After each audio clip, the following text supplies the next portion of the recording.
स्वागत है दोस्तों आप सभी का फिर से एक नए वीडियो में। दोस्तों आज की इस वीडियो में हम लोग देखने वाले हैं क्लास 12th हिस्ट्री का मॉडल पेपर का फुल सॉल्यूशन। आज की इस वीडियो में हम लोग करने वाले हैं, ठीक है। मॉडल पेपर में आगे बढ़ने से पहले थोड़ा सा मैं आपको इसके बारे में इंट्रोडक्शन दे देता हूं कि किस प्रकार का पैटर्न है, साथ में कितना घंटा दिया जा रहा है, समय कितना है, पूर्णांक कितना है, ठीक है। तो आप लोग देख सकते हैं समय जो आपको 3 घंटा दिया जाएगा। इसी प्रकार से आप एग्जाम 2025 का देंगे तो आपके पास कुल 3 घंटा का समय दिया जाएगा। नंबर की बात करें, टोटल नंबर 80 नंबर का एग्जाम होगा, ठीक है। इसके बाद आप लोग यहाँ देख सकते हैं परीक्षार्थी आता संभव अपने शब्दों में उत्तर दे। ये ओनली सब्जेक्टिव के लिए बात है। आप लोग सब्जेक्टिव का जब आंसर लिखेगा आप अपने अनुसार आंसर दे सकते हैं, इसमें कोई चीज़ की कटौती नहीं की जाएगी, ठीक है। सभी प्रश्न अनिवार्य है। कुल प्रश्नों की संख्या 52 यानी कि 52 है। और 1 से लेकर 30 तक का जो प्रश्न होगा वो आपका बहुविकल्पीय है, जिसको हम लोग एमसीक्यू क्वेश्चंस कहते हैं, जो कि एक एक नंबर का क्वेश्चंस होगा, ठीक है।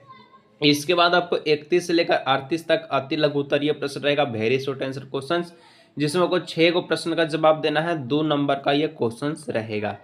इसके बाद आप लोग देख सकते हैं 39 से 46, 39 से 46 तक ये आपका लघु उत्तरीय रहेगा, शॉर्ट आंसर क्वेश्चंस। 3 नंबर का प्रश्न रहेगा, 6 को प्रश्न यहाँ का जवाब देना है, ठीक है। इसके बाद अंतिम में देखा जाए 47 से लेकर 20 तक में ये आपका लॉन्ग आंसर क्वेश्चंस रहेगा, जो कि सबसे अधिक नंबर वाला। 4 प्रश्नों का उत्तर देना है। 5 नंबर का प्रश्न रहेगा, 20 नंबर का ये टोटली का प्रश्न रहने वाला है। तो आप लोग इंट्रोडक्शन इसके बारे में जान चुके हैं। तो चलिए दोस्तों, सबसे पहले हम लोग जो है एमसीक्यू का सभी प्रश्नों को सॉल्व करेंगे, किस प्रकार का एमसीक्यू क्वेश्चन पूछा गया है। और ये जो क्वेश्चन है बहुत ही मोस्ट इंपोर्टेंट है, ठीक है। पहला नंबर क्वेश्चन कहता है निम्नलिखित में से कौन सा स्थल रावी नदी के किनारे विकसित हुआ। तो याद रखिएगा आप सभी को कि जो रावी नदी के जो किनारे विकसित हुआ स्थल जिसका नाम है हड़प्पा, ठीक है, हड़प्पा, ऑप्शन नंबर डी। इसके बाद 2 नंबर क्वेश्चन, हड़प्पा सभ्यता का सबसे बड़ा स्थल कौन सा है। तो जो कि रावी नदी के किनारे विकसित हुआ स्थल हड़प्पा, हड़प्पा सभ्यता का सबसे बड़ा स्थल मोहनजोदड़ो, ऑप्शन नंबर ए हो जाएगा, ठीक है। इसका बाद आपका 3 नंबर का क्वेश्चन है सिंधु घाटी सभ्यता में एकमात्र बंदरगाह कहाँ स्थित है। तो सिंधु घाटी सभ्यता में एकमात्र जो बंदरगाह है वो आपका लोथल में स्थित है। कहाँ? लोथल में, ऑप्शन नंबर 20 का हो जाएगा करेक्ट आंसर, ठीक है।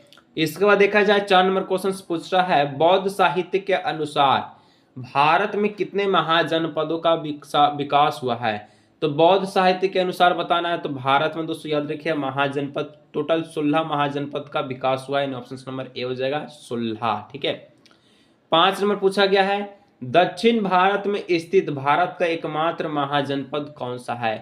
तो भारत में टोटल 16 गो महाजनपद विकसित हुआ है, लेकिन दक्षिण भारत में स्थित जो महाजनपद है उसका एकमात्र जो नाम है, क्या नाम है? ऐस्मक नाम है, ऑप्शन नंबर सी इसका हो जाएगा करेक्ट आंसर, ठीक है। चलिए आगे देखा जाए 6 नंबर, अशोक के अभिलेख को सर्वप्रथम किसने पढ़ा।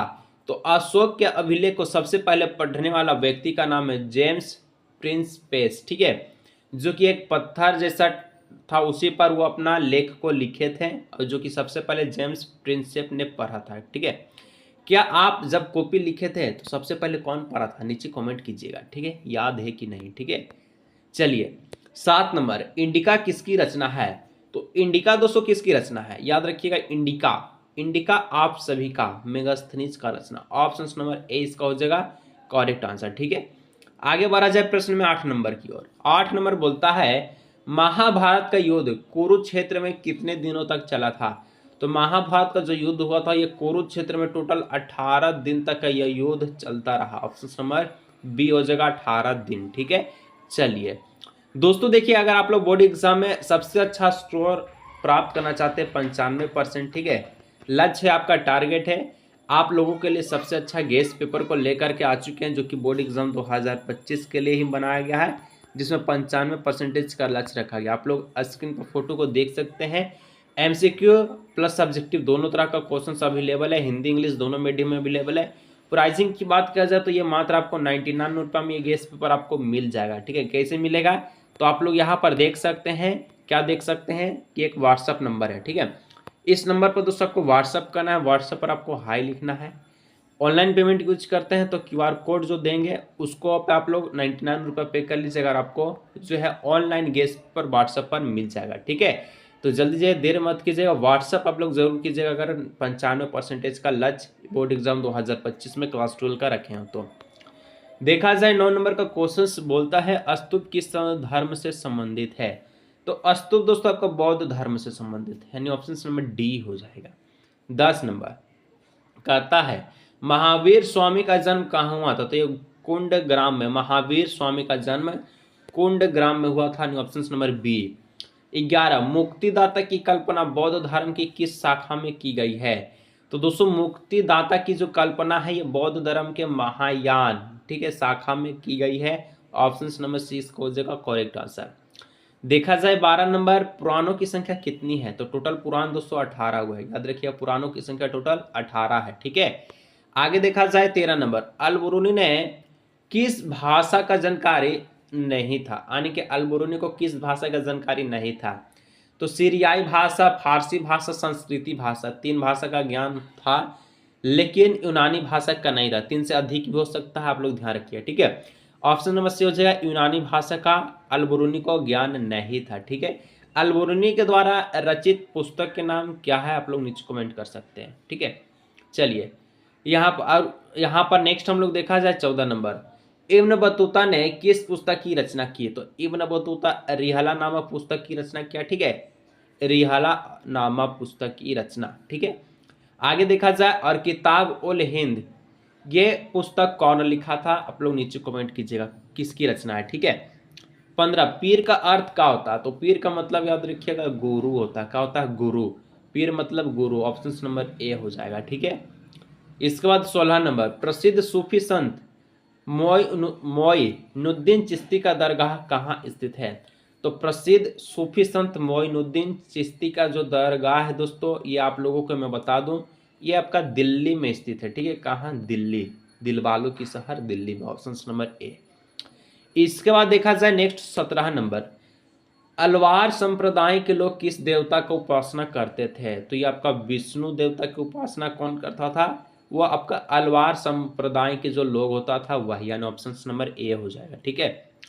18 नंबर विजयनगर साम्राज्य के संस्थापक कौन है। तो विजयनगर साम्राज्य के जो संस्थापक है ये हरिहर और बुक्का, ये दोनों व्यक्ति, यानी ऑप्शन नंबर सी इसका हो जाएगा करेक्ट आंसर, हरिहर और बुक्का, ठीक है।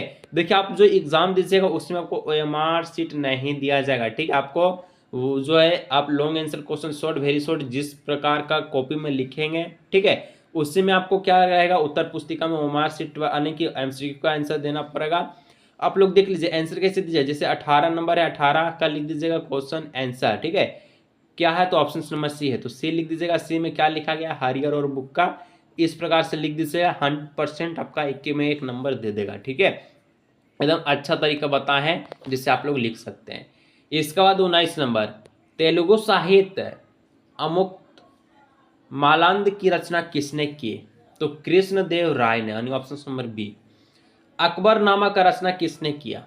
तो अकबरनामा की रचना दोस्तों ये कौन क्या था, क्या अमीर खुसरो नहीं, अल-बिरूनी नहीं, इब्न बतूता नहीं, इब्न बतूता का रिहला हो जाएगा, अल-बिरूनी का किताब उल हिंद हो जाएगा। लेकिन जो अबू फजल है ये आपका अकबरनामा पुस्तक की रचना क्या, ऑप्शन नंबर हो जाएगा डी नंबर, अबुल फजल, ठीक है। देखा जाए 21 नंबर संथाल विद्रोह कब हुआ। तो संथाल विद्रोह 1855 ईस्वी में हुआ था, ऑप्शन नंबर ए हो जाएगा। इसके बाद 22 दमिनकोख क्या है। तो दमिनकोख संथालों की भूमि क्या है, संथालों की भूमि, option number C is the correct answer, ठीक है। चलिए देखा जाए 23 नंबर क्या है, 1793 में जब अस्थाई बंदोबस्त लागू हुआ था उसमें बंगाल का गवर्नर कौन था। तो दोस्तों देखिए 1793 का बात किया जा रहा है जब आप और हम दोनों नहीं थे, ठीक है, जिस समय अस्थाई बंदोबस्त लागू किया गया था ये भी पता नहीं है, जो बंगाल में लागू हुआ था इसका गवर्नर पूछा है। चलिए बता ही देते, ऑप्शन नंबर बी कॉर्नवालिस, ठीक है। चलिए देखा जाए 24 नंबर 1857 का विद्रोह प्रारंभ कहाँ से हुआ था। तो ये आपका मेरठ से हुआ था, आपको पता ही है, ठीक है। मेरठ कौन सा राज्य में या फिर शहर में आता है, नीचे आप लोग कमेंट कीजिएगा। देखा जाए 25 नंबर सहायक संधि व्यवस्था को किसने प्रारंभ किया। तो ये प्रारंभ करने वाले व्यक्ति का नाम है वेले जली, वेले जली जल गया, ठीक है। चलिए 26 चौरी चौरा कांड हत्याकांड कब हुआ? तो आप लोगों को तो पता है 1922 में हुआ, ठीक है, लेकिन ये आपका 4 फरवरी 1922 में हुआ। तो ऑप्शन नंबर 20 का हो जाएगा करेक्ट आंसर। इसके बाद देखा जाए 27, महात्मा गांधी के राजनीतिक गुरु कौन थे? तो महात्मा गांधी के राजनीतिक गुरु Gopal Krishna Gokhale, option number c. 28 number question कहता है भारतीय संविधान सभा के अस्थायी अध्यक्ष कौन नियुक्त हुए थे? तो भारतीय संविधान सभा के अस्थायी अध्यक्ष दोस्तों कौन नियुक्त हुआ था? तो राजेंद्र प्रसाद। आप लोगों को याद होगा कि जो कि भारत के सबसे प्रथम राष्ट्रपति के रूप में नियुक्ति की गई थी, ठीक है। 29 नंबर प्रश्न है भारतीय संविधान कब लागू हुआ? तो ये आपका 26 जनवरी 1950 में लागू हुआ। ये भी पूछने वाली बात है, जरूर इस प्रकार का क्वेश्चन पूछता है एग्जाम में, ठीक है। फिर से बोलते हैं कि अगर आप लोग गेस्ट पेपर को लेना चाहते हैं जो कि 99 रुपये में अवेलेबल है अभी, ठीक है, जो कि इसका जो प्राइस है ये एग्ज़ाम के समय और भी हो सकता है इंक्रीज होगा, लेकिन अभी आप लोग परचेज करते हैं तो कर सकते हैं। जो दिए गए नंबर पर आप लोग व्हाट्सअप कर लीजिएगा, QR कोड जो दूंगा उस पर आप लोग पे कर लीजिएगा, ठीक है, और गेस्ट पर आपको व्हाट्सएप पर मिलेगा। 30 नंबर, संविधान के निर्माण में कुल कितना समय लगा? तो 2 साल 11 महीना 18 दिन का टोटली समय लगा था संविधान निर्माण में, ठीक है। ऑप्शन नंबर 20 का हो जाएगा करेक्ट आंसर। तो देखिए सारा चीज़ आज की इस वीडियो में हम लोग कवर कर चुके हैं। MCQ क्वेश्चंस को, बाकी सब्जेक्टिव हम लोग नेक्स्ट वीडियो में कवर करेंगे। आप लोग जल्दी जाए नंबर पर व्हाट्सएप कीजिए। मिलते हैं नेक्स्ट वीडियो।